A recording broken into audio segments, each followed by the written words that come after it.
Hey everybody, welcome to this week's Shrink Wrap. I'm Livia, and this week we're going to talk about shame. Doo-doo-doo. Or it should be more like dun dun dun. Yeah, shame. It sucks, man. That is the worst one. Of all the emotions, that one, woo, is a doozy. It is tough to feel shame. So let's have a little chitty chat about it because it blows when we feel it. So here's the thing I've discovered about shame, both in working with myself and working with clients, okay? Which is this: shame exists and maintains itself because it's isolating. So once shame is named and expressed and shared, it dissipates. Shame's power is held in its isolation. Shame's power is held in its isolation. So once you name it, express it, and share it, it loses its power, okay? And so it's time that we started sort of expressing and even divulging some of these feelings that we might be having shame around, or behaviors that we do that we might feel shame around with somebody else. So my invitation to you is, if you're writing in your journal or sort of working it out on your mat a little bit, this shame piece or anything you're feeling ashamed about, well, that's great, except I'm going to challenge you and say it's not enough, okay? That it's time you shared it with somebody. In the practice of what we call authentic movement, there are two essential factors or pieces that happen in this practice of authentic movement. One, and here's the famous Mr. Ray, you all know him. So one is that there's the mover in authentic movement. There's the person doing the movement. The other is the witness. And the witness's job is just that: to witness, to observe, to watch the person who is moving.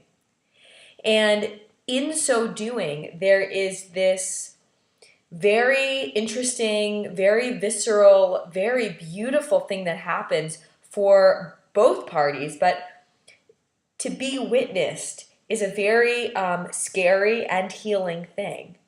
And so oftentimes in this practice of authentic movement, the witness might give some feedback to the mover, but they don't pass judgment. They'll say, I observed you move your arm up towards the sky and then bend your elbow. It's just like literally what they are observing, and they take full ownership and responsibility of how they felt. So when I observed you move your arm up towards the ceiling and bend your elbow, I felt a sensation in the side of my body very strongly.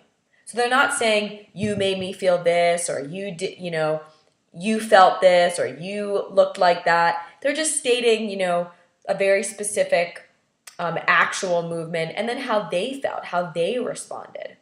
And that gives the mover the chance to really receive what it is to be seen fully, really what it is to be witnessed and observed, without any judgment, without any rigmarole, without any pomp and circumstance, but just to be seen for the sake of being seen, for the sake of existing. Just so beautiful, so healing. And then it also gives the mover a chance to hear how their being, their moving, impacted somebody else. And so many of us have wounds around how just our very being may or may not be okay, how just our very being may even negatively impact someone. And we have all this fear and pain around that. And so this practice of authentic movement can be so powerful in reestablishing the okayness and the rightness of being, and the very deep connection between two people when it's just simply being witnessed. So the very same thing can apply to sharing the things we're ashamed about. The very same thing can apply. So I invite you this week to talk about a behavior that you might have that you feel a little bit ashamed about, or a feeling that you have that you've been feeling ashamed about in your life, share it with somebody that you trust. And I bet that you would be surprised by their reaction, by what they're going to say back. Sometimes they'll be so like, oh my God, thank you so much for sharing that. One of the examples that I often share with students and sometimes with clients, if it's appropriate, is how my husband is so sweet to me and around some of the pieces that I feel most ashamed about. So when I act out in this very habitual behavior pattern that I have, sometimes around food, I admit it to him. I hold myself accountable to him, and I'll say, hey, this happened today. And he doesn't make a big fanfare about it. He doesn't, sort of call the emotional cops on me. He's just like, wow, I'm really sorry you went through that today.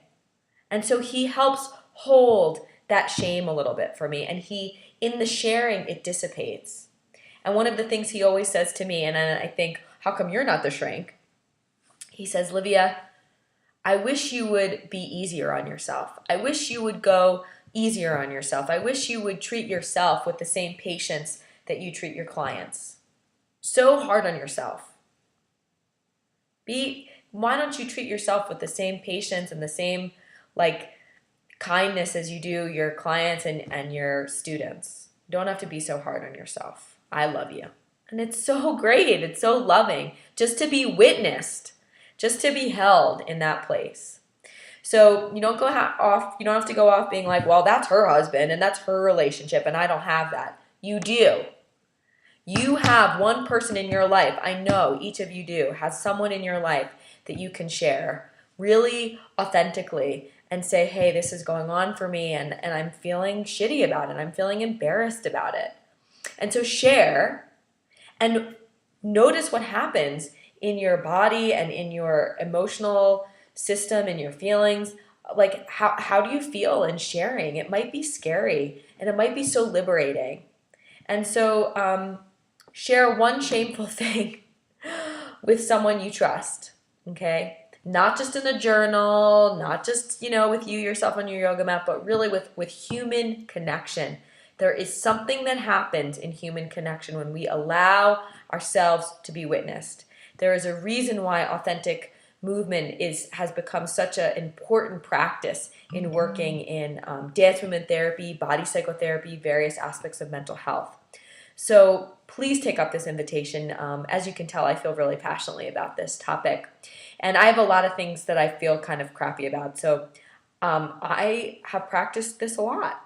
And I can say I do feel liberated when I share and I remember, all right, I don't have to hold all this weight by myself. I'm going to dissipate this power a little bit and name the ghost that's in the closet. And that's what you do. You name the ghost and the ghost gets released. So good luck this week. If you liked this video, please feel free to share it. I love it when you do that. So, tweet it, put it on Facebook, all that good stuff. And if you have any comments about this video or how it went for you or, just any kind of feedback, let me know how it's going. Just post some comments here. I'd love to see. And if you want your topic of interest addressed in next week's Shrink Wrap, of course, write to me. So that's lgsyoga@gmail.com. And I love hearing from you all. So take really good care of yourselves this week and let me know how it goes. All right. Happy unpacking the shame this week. I know you can do it. Okay. Take care. Bye.